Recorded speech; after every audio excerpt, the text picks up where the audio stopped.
Good morning, members, officers and members of the public, and welcome to the meeting of the City of London Corporation's Culture, Heritage and Libraries Committee today, Monday the 8th of December 2025 at Guildhall. The public element of today's meeting is being live streamed, and those participating in the meeting have given consent to their inclusion. The recording will be available on the City Corporation's YouTube channel following the meeting and will be retained for up to 1 municipal year. Item 1 is apologies, and I have apologies from the following people: Karina Dostalova, Wendy Mead, Alethea Silk and Stephanie Steeden. Oh, beg your pardon. Scrap that last one. Thank you. Item 2 is members' declarations under the Code of Conduct. Are there any declarations? I'm not seeing any declarations, and good morning, everyone. Very warm welcome to the final meeting of the Culture, Heritage and Libraries Committee. I'm not seeing any declarations.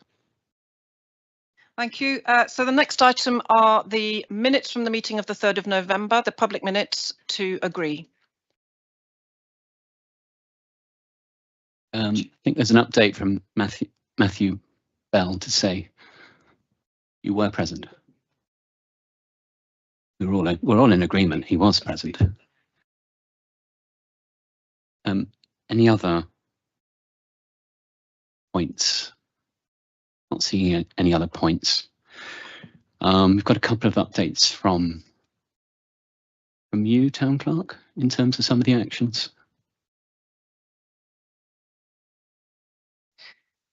So we approved the minutes. We're okay with that. Yeah. So page 13 is the public actions, and an action that we are adding is to do with the tree at Keats House. And I do have an update from Rob Shakespeare to say that I can... Right, so the risk of tree limb failure is reduced as the leaves have now fallen. The works to reduce the crown of the ash tree at the rear of the house have been assessed, and a contractor has been identified who will be visiting the site on the 12th of December, after which the work will be scheduled to take place as soon as possible. I think the key point on this is that will reduce the red risk to amber, which is something we're all very pleased to hear. So that will be updated at the next committee meeting. And then the actions. So the main one here is the forward plan of Guildhall Yard events to be available that are available to members, and I think we have that in hand. Yes, just to say, I've written to the remembrancer to request a list of public events that will have taken place in Guildhall Yard in 2025, and to give us a forward view of all the public events that are arranged to happen in 2026, which I hope is a reasonable request. So I hope we will have that for the January meeting. Thank you. Any other comments on the actions?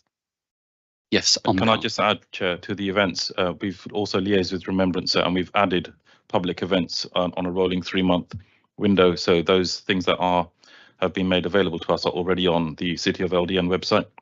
If you search for Guildhall Yard, there's a landing page, and then underneath you see the scroll of events happening. There are 2 at the moment. Excellent, thank you. Helen. Thank you. It was just a check. The Bostock room, is that timeline still correct?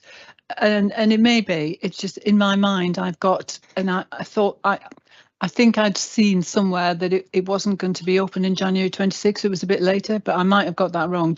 But just if we could confirm. I've not seen that, Helen's not to say that may not be the case. I'm not sure Rachel is here to give us an update, but can we'll follow up with Rachel and get some clarity, and can we advise members in writing of the answer to that? Thank you.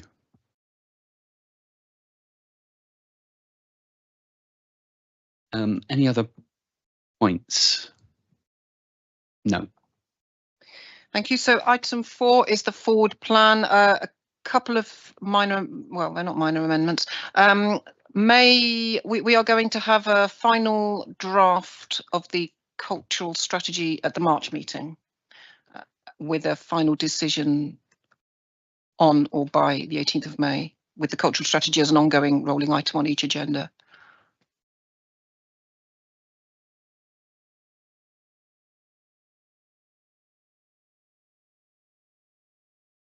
Okay, any other points on the forward plan? Yes, Melissa.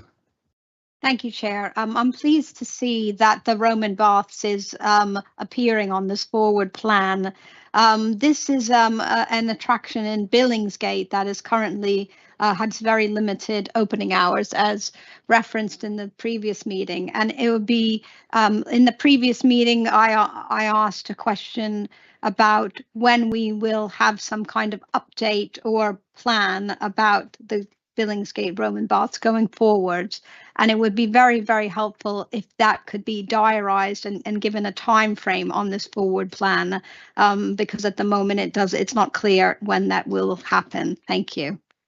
And thank you. I think that's a very reasonable request, that we should have an update and a report on Billingsgate Bathhouse. So, Omkar, would that be coming to you? Could we get a report, and B, could we have a time frame by which it would be reasonable to request such a report, specifically on the Billingsgate Bathhouse? I think before I can agree, I'd just like to review what previous reports have come to the committee. I can't recall the last time anything came, so let me review what the committee has previously seen, and then I can make an action plan on that basis. Okay, so we'll take it away, Melissa. You have my assurance that we will make progress on this, because I sense your frustration and I share it. We do need to know what's going on with the Billingsgate Bathhouse, so we will act on that. Tessa. If we've got the cultural launch party on the 5th of Feb, just wondering what comms we're going to signpost people to if we're not sort of confirming the strategy until March. Is there something that tangible that people can go away with, or a link, because people will be starting to sort of look at it on the 5th? So I think this is largely around the commitments, but Omkar, do you want to answer that in terms of, do we have a plan to share anything on the 5th of February specifically with people coming to that reception? I think the actual launch will be before the committee has seen a first draft, so I don't think we should be saying anything in the public domain on what that is yet. I think we will obviously draft a narrative that we can say at the event, and agree that with Chair and Deputy, so that people do have something tangible to go away with. But I don't think we should be advertising what we will eventually bring to committee the month after for a final approval. Thank you. I think Deputy Chair, you want to say something? Yes, thank you. I mean, obviously the foundational commitments and priorities and the opportunities and considerations are in the public domain. They've been agreed by this committee. I don't see any reason why we cannot use those to say that is where we are, and obviously we'll be building a narrative around it. But I mean, those have all been signed off by this committee, so I think we can use that as the basis for some PR and communications with the those that attend the do. Tessa. Yeah, that would be really helpful, just to have a paragraph or a few lines as what exactly the 5th then is, so that we can talk about it in that, is it the launch of the cultural strategy, or is it the launch that the cultural strategy is about to come, or is it the commitments, or, yeah. I mean, the foundational commitments and priorities are essentially the cultural strategy. All we're waiting for is just a sort of a narrative to, sort of put around that. But it seems to me that the fundamentals of the cultural strategy have now been agreed. So yeah, so and they're there and they're in the public domain. Gabby. It would, however, be exceedingly useful if we could have a briefing note, like we get for other events, so that we're all singing from the same hymn sheet and we don't miss anything critical. It's something to be really proud of. That's a really good idea. I'm sure Omkar has made a note of that. We'll make sure that all members are briefed very clearly on what we can and should be saying and sharing and discussing with guests at that reception in February. Thank you. Adam. Do we have any idea of exactly how we're going to launch the cultural strategy when it is completed, or is this still work in progress? Omkar. The timetable that we previously agreed to was the draft strategy coming in March and then the final strategy coming in May.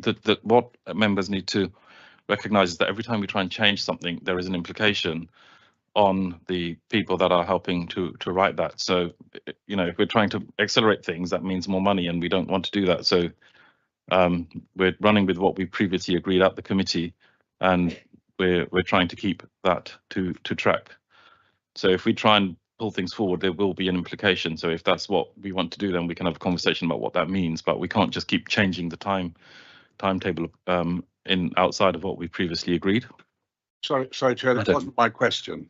My question was, do we have plans for launching the cultural strategy, or is this still work in progress? Oh. So, Chair, we previously discussed this. There was initially the plan was the 5th of Feb was the launch, but because the finalization of the strategy will come after that, we are open to having a launch, and the timing of that we can discuss if it's before or after summer recess. We don't want to do two events very close to each other in order to maximize. So we're open to what's going to work best for the committee on that one. So the answer is there is going to be a launch, Adam, but it is work in progress. Not finally decided. Mark. Chairman, thank you. Two questions which might go to the influence of the committee more than its authority, but we had a great banquet last week for the German state visit. When that was announced, I asked the question, what were we in the corporation doing to lean into both business and cultural aspects of that? And told quite correctly that it was too late. We're informed by the palace, and then we just get on and do it. It shouldn't be beyond the wit and wisdom of the Remembrances Office to work with the palace when they get early indication of a state visit to think about both those cultural and commercial angles that the corporation can add. So could we just have some sort of engagement with the Remembrances team as early as possible so that either you and your deputy can lean on, or a working group can be formed to more effectively represent the city? Then secondly, next year is a significant anniversary of the signing of the American Declaration of Independence. Is there any room for the corporation and indeed this committee to lean into that? Thank you, Chair. Thank you, Mark. So there are discussions with the senior leadership around trying to make sure that culture is very much an integral part of speeches. So you'll be aware I'm very determined that we don't only talk about financial and professional services, also make clear this is a city of culture and heritage as well. But it's a good point you make about America, so we'll certainly think about that as well. And if helpful, I was meeting with one of the people who works for the ambassador last week. They would, I believe, at least be keen to consider possibilities. So if the Remembrances team want an intro, I'll be happy to help. I'm sure the answer to that would be yes, please. Thank you, Mark. Emma, and then Munsa. Yeah, there are actually ongoing conversations about that particular anniversary led by the Remembrances, and we are involved in the planning from a cultural perspective. There's nothing tangible just yet, but it is happening. That's very helpful. Thank you, Emma. Munsa.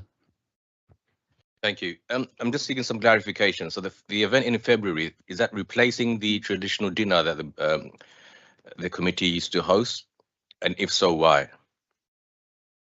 Sorry, Munsa, could you repeat that?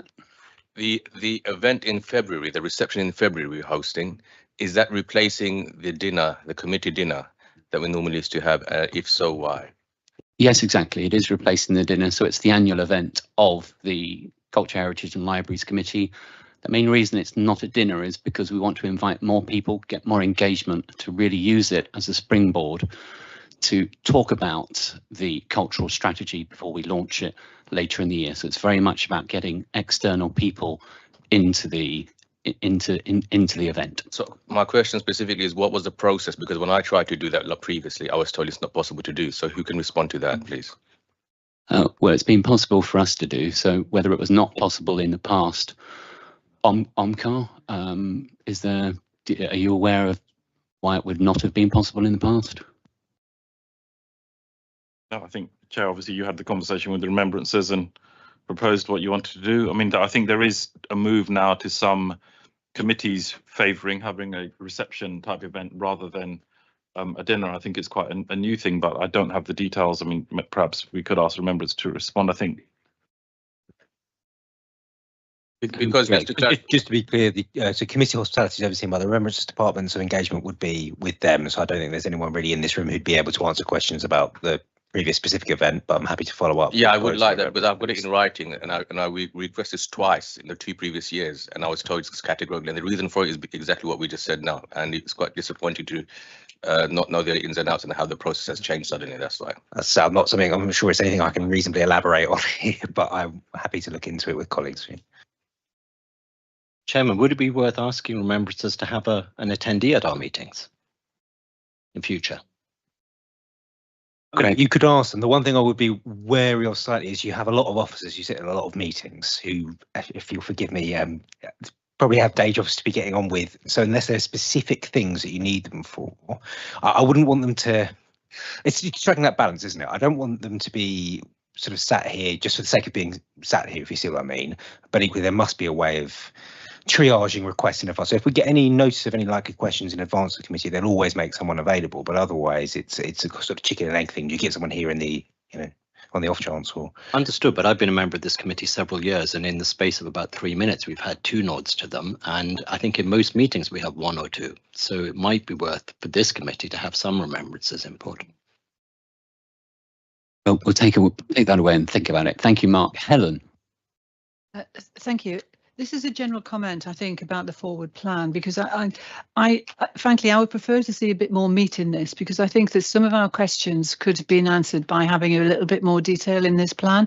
So, for example, the update on cultural strategy in January, I mean, my guess is that that's a near final draft of cultural strategy. So if we could say final draft, and then if not, could we say when we will have a final?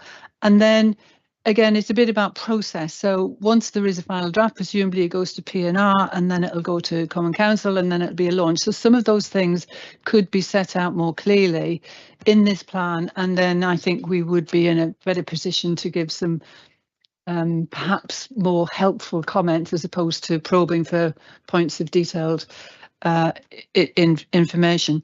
If I might just also take the opportunity to agree with the Deputy Town Clerk about departmental representation in this committee and other committees.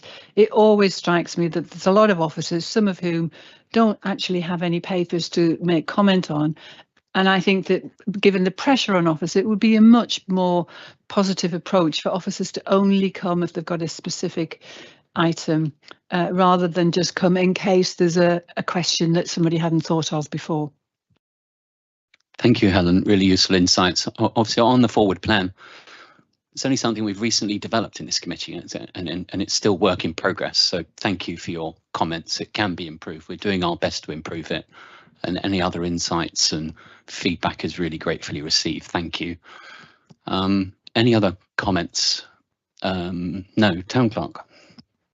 Thank you. Our next item then is the City Arts Initiative for decision. On page 17, it sets out the recommendations to approve 2 and reject 1. Thank you. I think this should be quite straightforward. Can we approve this? John Foley. Thank you, Chair. Could I just ask, as a point of interest, is there a reason for the change of format for the Sandeman from the usual landscape to portrait plaque? I've not seen a portrait plaque elsewhere. There probably is one somewhere, but I've never seen one in the city. So we're suddenly going from the usual landscape. Thank you. Chair, interesting question, John. I hadn't really thought about that. I mean, the picture of it does look a bit odd, doesn't it? It does look a bit stretched, but I understand what you're saying. I can't think of any other portrait plaques either. Chair, shall I answer? Joanna. Yeah, answer that question. Hello, I'm Joanna Parker, Chair of the City Arts Initiative. I think that is a misalignment in the printing, and it will be the usual standard shape of all the other blue plaques that we have across the square mile. So apologies if that is misleading. I'm not sure that it is a misalignment in printing. It doesn't seem like it. It seems very definitely portrait. So just in case, and it suddenly turns out to be a portrait. Yes, I will verify that. Yeah, thank you. We will double check that. Thank you, John. It definitely looks stretched in the picture, but I understand what we're saying. Are there any other comments, or can we approve? Mark. Chairman, can I ask a question about the Comenius plaque? And I should make a declaration in that my children attend what I think is the Czech school referenced, a Saturday school. Can I just ask, I mean, certainly if we can't verify a location, there's no point in having a plaque, but it does refer to Samuel Hartlib's house. How far have we delved to try and determine where that was? Because the reference in 18 is just, you know, we've not been able to verify. So what activity was undertaken to do so that was, thank you for your question. That was referred to the London Archives to review for verification. So that is our source. If they were able to revert at some point in the medium term with a precise address, would we as a committee re-entertain that? I think, just sorry, Joanna, just to come in on this, I do remember sitting through this, was not only that we weren't sure about where the location was also there was no certainty about when this person was in the City of London. So it was a sort of double whammy, really. We weren't quite sure when he was here or where he was. But we wanted a plaque anyway, and I think on that basis it was a fairly firm no. But if we can determine that through another source, would that be acceptable? Perfectly happy for the applicant to try and give us more provenance for location and dates. Yes, Tessa. Although it was also in the context that only 2% of blue plaques were representing women, and I think we kind of thought as a committee that at some point we need to actually sort of, unless there's a really good reason for another man to have a plaque, to really kind of just focus on the many women who aren't yet in situ and could be. Although that's not referenced in the papers. Well, that was a big part of the conversation. Could I simply ask, you know, if we can delve back into that? Absolutely, there's no problem with the applicant getting more information. Joanna. Yeah, Chair, the blue plaque process is currently under reform, and this will be one of the issues that is being looked at, which is the imbalance currently with a very small proportion of females celebrated across the square mile, and also other individuals and other organisations. There will be a paper coming to this committee in January that will be setting all of that out for your review. But I would simply surmise that Comenius was a major figure in Czech history and in the UK in Protestantism, and a founder of Harvard. So there are links potentially to America. Thank you. Matthew Bell, and then I'll come to Bronick. Thanks, Chair. This is just really about the fact, as Greg will know, I wrote to Fiona McKeith and Joanna Antonio over the last couple of years, well, a couple of years ago, about Benjamin Franklin. Aware that it's the 250th next year of the United States, that I worked quite hard to pinpoint where Franklin lived when he came over as an 18-year-old student, and was told that the blue plaque system was bogged up, for want of a better word. So I wondered if we might be able to kind of go there in order to be able to put this plaque up for the 250th for next year as a matter of urgency. I mean, as it happens, I've commissioned a slate memorial for the Church of St. Bart's the Great to Benjamin Franklin, because I couldn't get one up in Postman's Park. But could we do that for next year? I've got the designs here and I'm willing to pay for it. Joanna. Chair, I don't think I can promise here and now that that is something we can definitely do. There, as I say, there will be this new process, and if the Benjamin Franklin plaque follows that, it will be considered alongside all the others that will be coming forward. There is actually a Benjamin Franklin his English Heritage blue plaque in the Charing Cross area. That was not when he was a student here. I mean, specifically for a year. And I did try. I'll send this. Can I send the design to you again, Joanna? Is that okay? Yes, certainly. Okay. I think the point is, Matthew, that a lot of work is going in, you know it is, in terms of unclogging where we were. So the scheme was suspended.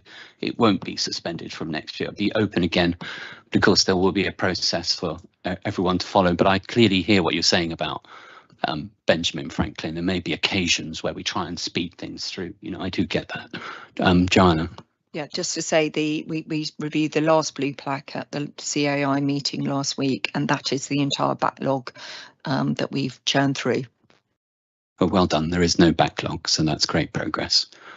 Any other comments on this, or can we approve? Can we approve item 5? Just item 5.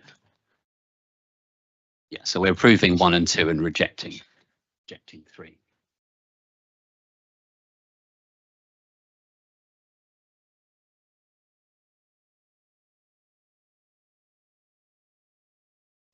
I think we're going to accept 2 and reject number 3. Our members. Okay. Yeah. Thank you. Thank you. Item 6 then is Sculpture in the City, the proposed delivery model and governance, from page 37. Now, members, you'll remember that we had discussions on this at our last committee meeting, and it was agreed that it would be deferred to this meeting so we could get more detail on what is being proposed in terms of the model and governance. And hopefully you feel that's been done in this paper. So the Deputy Chair and I have worked quite hard to ensure that any art that comes forward for Sculpture in the City is still coming to CAI and is still going to be approved by this committee. So in that sense, we are retaining oversight of Sculpture in the City. But as you'll see in the paper, the recommendation is that we do move to a new model, which I think is important that we do. But are there any points, questions from members about this paper? Bronick, and sorry, I forgot to come back to you, Bronick, my apologies. I think it's great. I'm very happy with the move towards the CIC. One of the big debates last time, if you recall, was that it was said that no elected member could actually be a director of the CIC. I'm not quite sure within this how we've said it, because we don't actually explicitly say that we would expect elected members to be on the CIC. It just says a line about at some point the city will decide who's going to be appointed, which struck me potentially as a very bureaucratic way of swerving that particular issue. And to my mind, there is no reason why elected members can't be on the board. I'm well aware of the fiduciary differences and all the stuff that's accepted there, but it seems to me bizarre that we're saying that elected members can't be on, or not being clear that they can be on the board, when we're going to be giving £200,000 worth of value to the CIC. On the other hand, the partners' patrons will no doubt be represented on the board, and they're giving 350,000. So it doesn't seem to me that what's good for the goose should be good for the gander. And I think we need to explicitly in the minutes say that it would be expected that, just like other outside bodies, that members would be able to be appointed to the CIC. I think I'd like it explicit rather than the sort of slightly implicit way it's dealt with. Thank you, Brian. I think we need to bring some clarity to some of what you've just said, which I think Omkar will do now. Thank you, Chair. Can I just make a point of clarification? The proposal is for us not to be, by default, committing 200,000 into any new entity. The proposal is for us to be reducing or be open on the commitment that we're going forward with. It's certainly not by default 200,000, and that is not what this paper is asking for. When we do have representation on the board, that's usually coupled with a financial commitment. In all of the previous cases that I've looked at, there is a strong link between how much we offer to any new entity. I guess there is an option here. I don't want to commit to this without consulting legal.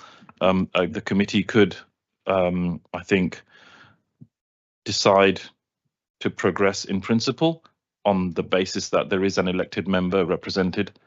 It wasn't an option in the paper, but I think that could be something that's proposed by this committee. I'll come to Deputy Chair, then I'll come to Munzer.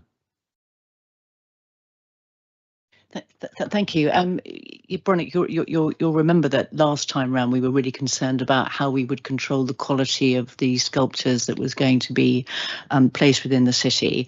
It seems to be that is dealt with in two ways. Firstly, obviously through the planning process, where nothing is going to be allowed to be installed unless planning permission is granted for it.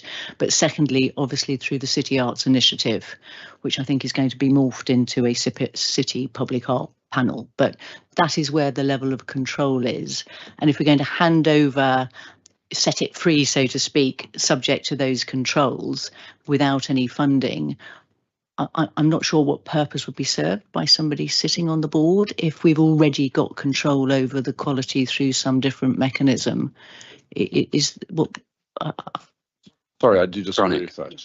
If you look on paragraph 28, it actually says any entity would be independent and governed by its own board. The corporation is keen to maintain links through representation on any new entity's board of directors. So actually explicitly saying that we will be represented on the board of directors there.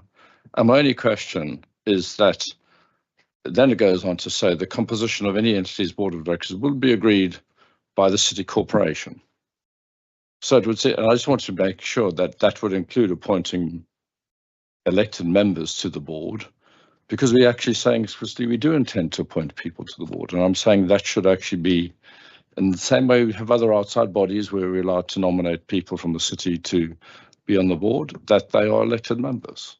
I mean, every time we go to COCO, there's always a list of open places where they're asking for us to volunteer to get involved. And I don't know what the big deal is here in terms of that. I have to admit that I'm delighted the City Arts Initiative is involved, because I wouldn't really regard the planning officers as an arbiter of artistic endeavour. But I do think here, all I'm asking for is that we explicit in 29 or 28 that that would include elected members. Thank you, Bronick. Omkar. I think the normal governance means that we'd have to go to PNR to agree anything on outside bodies. So that would be the forum to agree that. Elizabeth. Thank you, Chair. For me, the risk to us with this is the reputational risk. If we enter into a structure or create a structure where we don't actually have a veto over sculptures being placed in the City of London, I think that could come back to us as reputational risk. So I think, although it's clear that the CAI panel is involved, and it says to make review and recommendations, I'm not sure whether that translates to a veto right. And if it doesn't, I just wonder whether we should explore maintaining that perhaps as a structure such as a golden share structure. Yeah, just bring some clarity on that, Deputy Chair. Yes, thank you. The City Arts Initiative obviously considers and makes a recommendation to this committee. So ultimately, it's this committee that decides whether or not to approve a sculpture in the City of London. So we do retain that control through that mechanism. Munzer. Yeah, I was just going to expand on what Bronick was saying, because as we know, we do have other entities. So the Lord Mayor Show, for example, has members elected, and there's quite other organisations, whether it's the Barbican or the Guildhall School of Music and Drama. So I don't think it's per se problematic having members there, but I think it's more about giving members the option. And like the Deputy Chair says, ultimately it does come back here. But the point here is we shouldn't be looking at this in the sense that where we can't have members on there because it's some kind of a unique position, because we do exercise that right, and it's just having that consistency. Thank you, Munzer. Helen. Yeah, thank you. My questions are more about process than the principle of a kick, because I think we've got to the point where we feel more comfortable with that, albeit there's some detail around it. I think that in terms of process, first of all, then, I don't know how a kick is established in this case. you know, it's is there an existing body of people who have said we want to take this on and we will move into a KIC governance structure so that we're in a position to do it? Is the first thing. If not, where does it come from? And then a question about timing. You know, how long does that take, and when will all of this happen? The next point is about the finances, and I mean, I can see that the proposal is not to transfer the 150 in kind that I think is shown on the table on page 40, but the external money from partners, 325, would go to the KIC. But what assurance is there that the existing providers of that 325 would support a KIC model and want to give it to a KIC, as opposed to the assurance of giving it to the City of London, who some donators or providers of that fund might have confidence in, but unsure about a KIC. So how does that work? And I guess the other process assurance point I'm looking for is that in doing this, are we clear that we are transferring the risk around sculpture in the city, because that was one of the critical things we talked about last time. So again, it's just seeking a bit of assurance about risk management if we are going to approve option 3 as described here. Omkar. Thank you, Chair. So a few points there. In terms of is there an existing body and how we do it? It's a really good question. One of the challenges is that we don't have a recent example. I spoke to the CEO of Drumworks, which was our last example 10 years ago, and she did describe a fairly fluid process to do it. I think is probably the right way of doing it. The difference there is that this particular individual was on the Barbican payroll, and then when the entity set itself up, there was a sort of soft launch prior to the person then transferring into the KIC. So what we would need to do is, once the in-principle decision has been decided on, we would then need to go into some more detailed planning. I don't think this paper is not saying that any particular organisation should be taking on the KIC as default. I think we would have to make sure we go through a fair process. There could be many options. One of those could be you have a managing agent to establish a KIC. The benefits of that might be that generally these managing agents will have done KICs in the past, so that they know the process and the mechanisms, and they set them up correctly. Obviously, we've got our own legal team in-house that can support that. The other option might be that the KIC decides to recruit its own lead and its own employees. So there are different ways we can do it, but all of these need to be determined in the detailed planning. And there's, I think, just in the interests of being efficient, we want the in-principle decision before we can make those operational decisions on what the route to establishment may be. On the timing, you mentioned a very good point, because the cycle normally starts in planning at around this point in time. So we will have to very carefully consider what we can do to keep things moving and what we may postpone. Now, when we discussed this with partners, the proposal was to have a slightly slower year to enable more fundraising and to do more activations with existing sculptures this year, but we will have to again address that through detailed planning to see what stays and what doesn't. And the final point you mentioned on finances, the partner money, the principle is that yes, that would go into the new entity. So the partners have been consulted on this model and they are supportive of it. I think one of the critical success factors is the ability for the new entity to be able to fundraise. And my proposal in the paper seeks to establish some security through getting letters of intent from each partner that they would be happy in principle to then transfer the next year's payment into a new entity, which will essentially give it the seed capital so it knows it's got enough money for the first 1 or 2 years of operations. If we can shift partners from a year-on-year model to a 2-year or a 3-year model, which is something that some partners are very keen to do, that will help establish more cash flow in the longer term for any new entity. Helen. Yeah, thank you, Omkar. And I take the point about letter of intent, but I think that becomes tricky until people know who they're being asked to give money to. So I can see the chicken and egg around that. The final point I think is about point 2 on the recommendations, delegating authority to advance from the in principle to completing the operational details.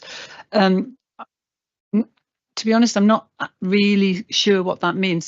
Does that mean that in terms of the next steps of process, delegated authority would be given, but in final sign off, that would come back to committee? And then if it does, then there's the obvious question is, does this committee have the authority to approve a kick? And I mean, I just don't know the answer to that. I don't know what the approval processes are in the corporation, whether we can just say, yeah, we'll do that and sign it off, or it has to go elsewhere. So if I can clarify, so option 2 is saying we decide now if we're happy with in principle, and then moving from in principle to operational will be left under delegated authority.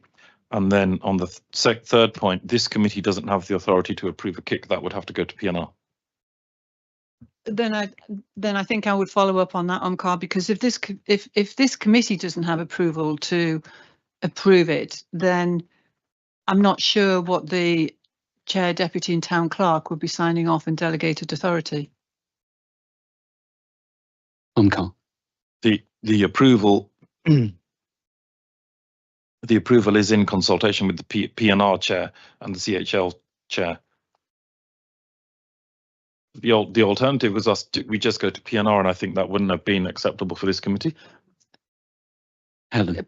Well, maybe Greg can cast some light. I mean, if I'm over processing, or please say, it feels like there's an important decision here.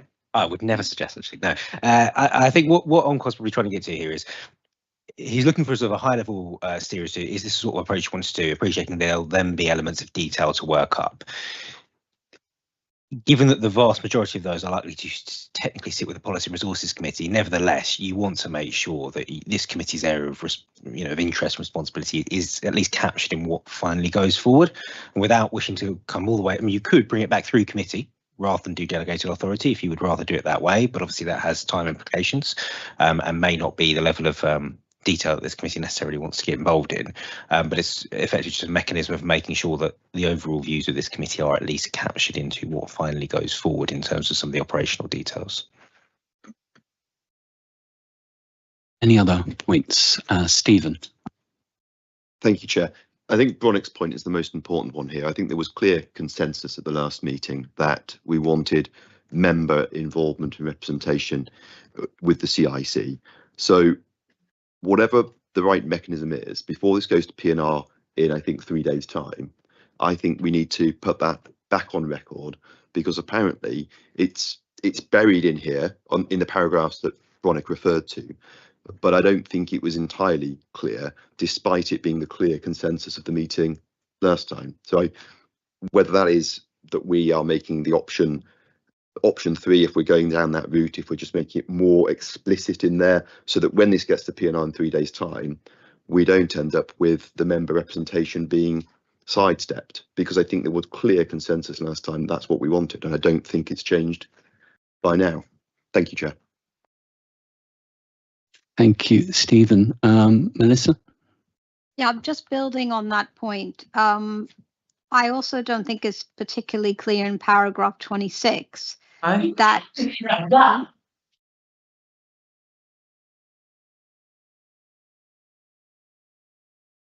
not particularly clear in paragraph 26 that it's the committee, this committee, that's going to have any decision-making power on the artworks that are provided as recommendations, because it just says reporting on it.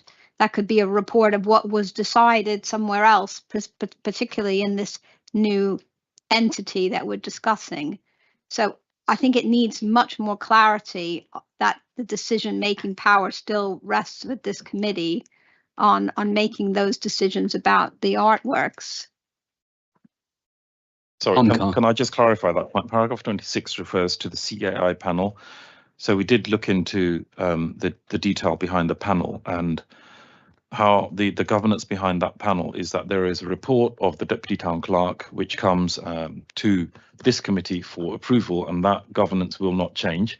there will that will remain. Now, Joe did refer to earlier, if I may bring that in, that we are looking at changing that process. However, I spoke to Chair and Deputy about this last week, and there will be a mechanism that we can put in. So, for example, we can say SITC artworks by exception must always come to this committee, so they won't sidestep the process because they are by nature temporary. So they may, if you don't bring temporary artworks to this committee, they could slip out, but we would ensure that any new process satisfies the objectives of the committee, particularly around CAI, and if we're changing the governance, so we can build that in. That's really useful. Thank you. Omkar, any other points?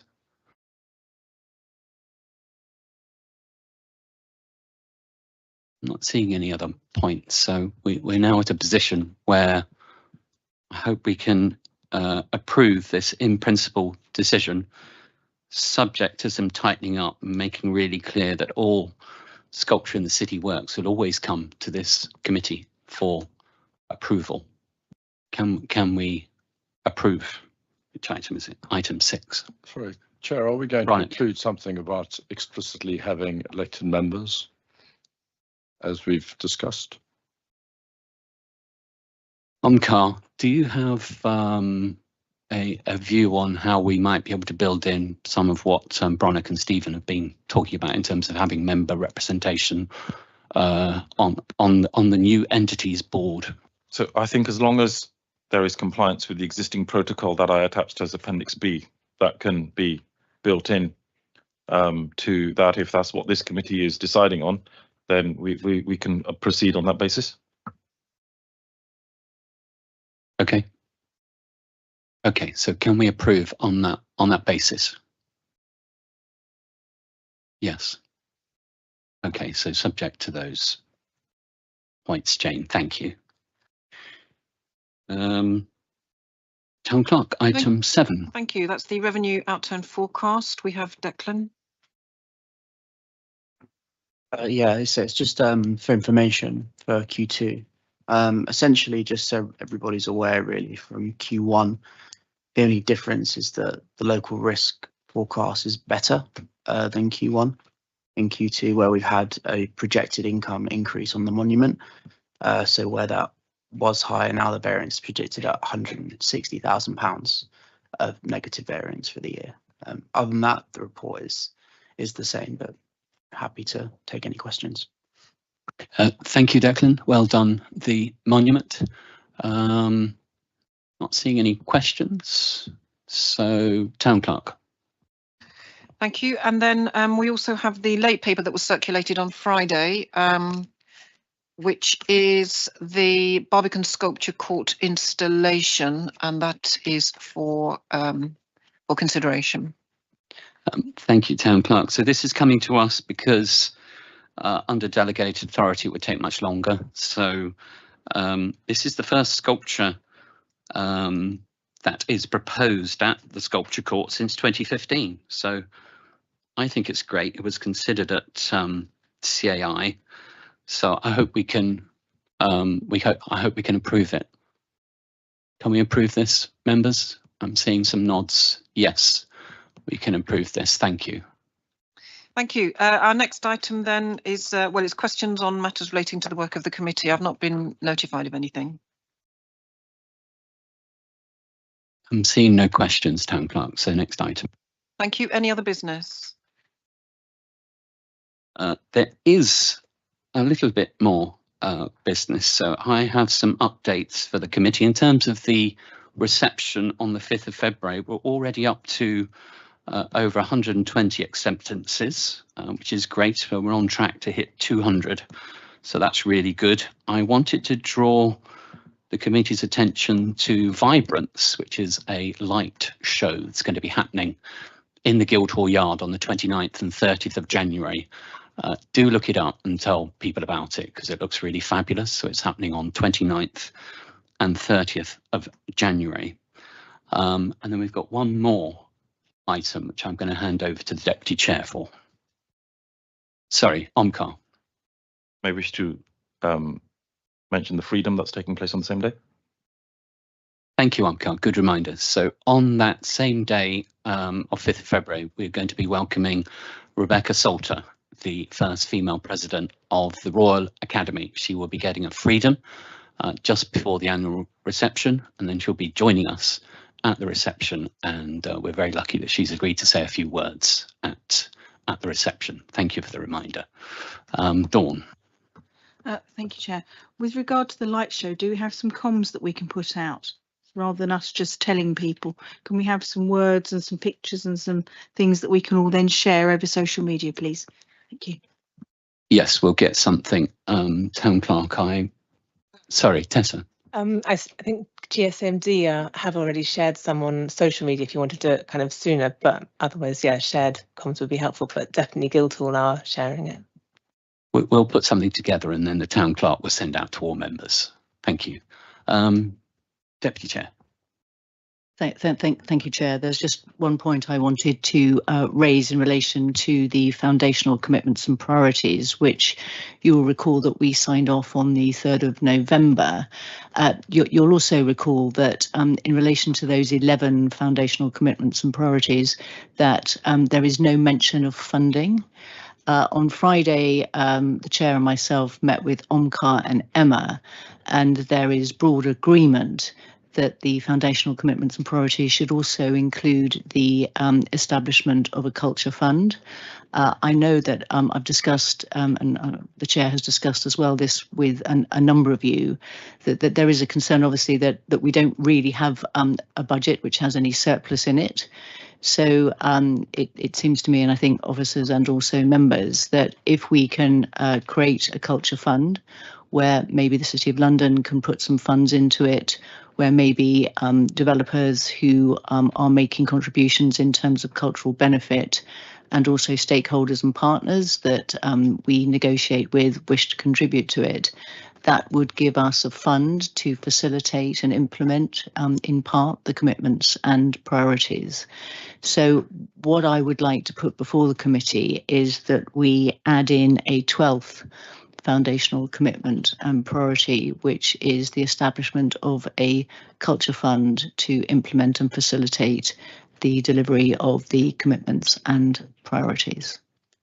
So I would like to propose that. I don't know if anybody would like to second it, and then we can put it to a vote or at least ask any questions or discuss it if that's what you would like to do. I will, of course, second it. But members, do we have any questions or concerns about what is being proposed? Sorry, Deputy Chair, could I just draw your attention to the commitment number 9, because it does also cover funding, so we could reframe that so that we don't duplicate our commitments. Yes, I mean that I did have a look at that. I mean that is sort of bringing partners in the City of London to sort of pool resources. I think this is slightly different to simply a pooling of resources. I mean, I take your point. I mean, personally, I think I would like to see a separate 12th commitment and priority, which is solely concerned with the creation of a culture fund. I mean, I think we're on the same page on it. It's simply just a question of how we present that. And I think in terms of maybe selling it to partners and stakeholders, if there is a specific priority and commitment related to that, then if they want to give us some money, it's kind of there in black and white to encourage them to do that. So I think I would like to see it as a freestanding commitment and priority, unless there's a strong aversion to that. Thank you, Deputy Chair. Tessa, did you want to say something? Just obviously fully in support of it, and I think it offers a lot of potential to also have new conversations with potential partners for more investment, not just financial investment, but investment in the role of culture in the city. And I think this is a really good step. I completely agree with you. Thank you. Any other comments?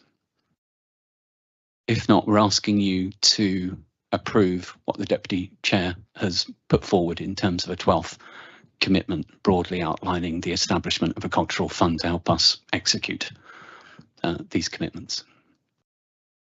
Approved. Do you need Mark? a form of word Sorry. that TCs could strike for? Yes, Yes, I the mean, form of words. I do have a form of words if that would help, or I'm happy to take that offline if you do you want to agree the form of words now? I'm happy to do that. I mean, if you look on the Jane's very helpfully, or Town Clerk's very helpfully put that up on the board, so you'll see that what we've got and the way that it's sort of set out is that we have a kind of a black a black title, and then with the actual commitment beneath it. And I think what I'm suggesting is in the black bit we have sort of funding put up front with implementing and delivering the cultural strategy. So that's the kind of headline point. And then as condition 12, we simply just have the words establishment of a cultural fund to assist with the facilitation and implementation of these foundational commitments and priorities. Yeah. Helen. Yeah, thank you. And thank you for pointing that out, Suzanne. I've read it more carefully. It strikes me that we should be raising this with the Education Board as well, because there is, and helpfully Jane's the clerk for Education Board as well as this committee, because I think that not to overstate, but that within Education Board and within COLAT, there may be some flexibility in some of the funds that are made available to support education, and whether there's a route through that and the allocation of some of the money that comes through the city, that we could find a way to be complementary about delivering something like this, because I know that we've had in the past discussions about some of the proposals that have come from the education unit, and the board have not felt entirely comfortable that they are necessarily the biggest priority things, and so maybe this could play into that. But it would be for the education board to have a conversation and agree, but it strikes me that there's an alignment that could be very positive. Well, that's an excellent idea. I mean, the idea is obviously that anybody who wants to make a contribution to the cultural fund, including the education boards, would be able to do so.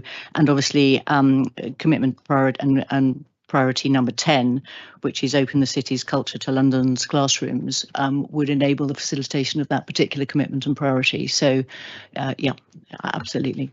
Thank you, Tessa. Yeah, just building on that, similarly, we've had conversations with the investment committee, and they're very much aligned, I think it's okay to say, in terms of collaborating with the investment strategy as well. Okay, excellent. I'm feeling a lot of positivity around this. So members, can we approve the form of words that Deputy Chair has put forward? Yes, we can. Thank you, Jane.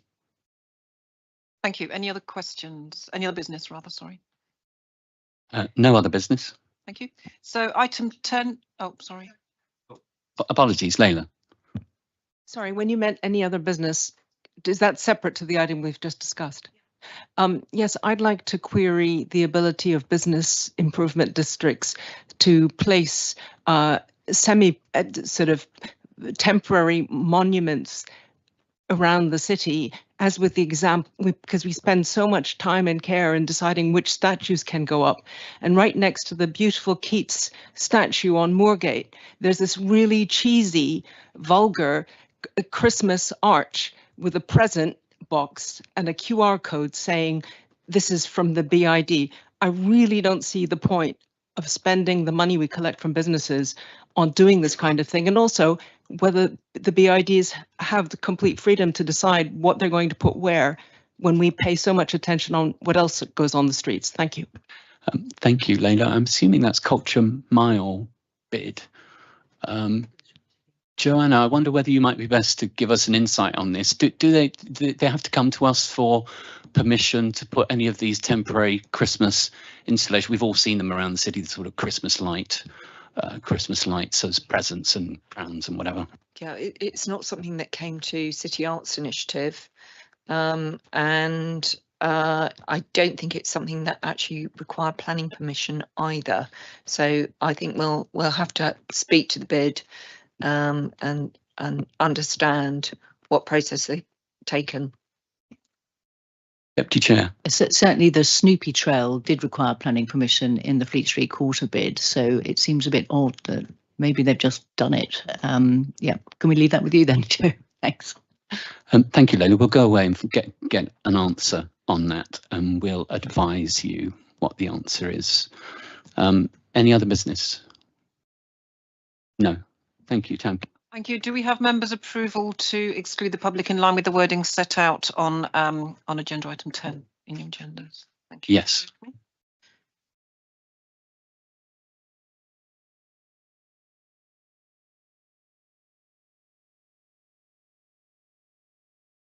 Thank you. I can confirm that the live stream has now ended, so we're now in the non-public part of the meeting.